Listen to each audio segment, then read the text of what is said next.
অধিকার আদায়ের দাবি নিয়ে মহান মে দিবস পালন করছেন শ্রমজীবী মানুষ। স্লোগানে মুখর বিভিন্ন আয়োজন থেকে দাবি তোলা হয়েছে শ্রমিকদের জন্য জাতীয় ন্যূনতম মজুরি ঘোষণা, সার্বজনীন রেশন ব্যবস্থা চালু সহ জীবনযাপনের ব্যয় বিবেচনা করে জাতীয় মজুরি আইন প্রণয়নের। এদিকে মে দিবসে ময়মনসিংহে দোকানপাট খোলা রাখা নিয়ে সংঘর্ষে 2 শ্রমিক আহত হয়েছে।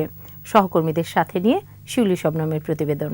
ওয়ালটন ফ্রিজ কিনে অনেকের মতো আপনিও হয়ে যেতে পারেন মিলেনিয়াল। সেরা পণ্যের সেরা অফার। আন্তর্জাতিক শ্রমিক দিবসে শ্রমিকদের বিভিন্ন অধিকার আদায়ের দাবিতে রাজপথে নামে বিভিন্ন শ্রমিক সংগঠন। কাজের সুষ্ঠু পরিবেশ, বিনামূল্যে চিকিৎসা, বাসস্থান ও সর্বজনীন পেনশন ব্যবস্থার দাবি জানায় সংগঠনগুলো। 1 বছরে জিনিসের দাম বেড়ে গেছে, এখন আর 25,000 টাকা দিয়ে সন্তুষ্ট করতে পারবেন না।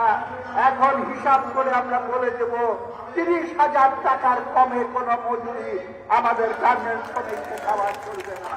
চট্টগ্রাম নগরীর বিভিন্ন স্থানে মিছিল ও সভা করেছে ট্রেড ইউনিয়ন কেন্দ্র সহ শ্রমিকদের বিভিন্ন সংগঠন। কর্মসূচি থেকে শ্রমিকদের অধিকার আদায়ে সরকারকে রাজনৈতিক সিদ্ধান্ত নেওয়ার আহ্বান জানানো হয়।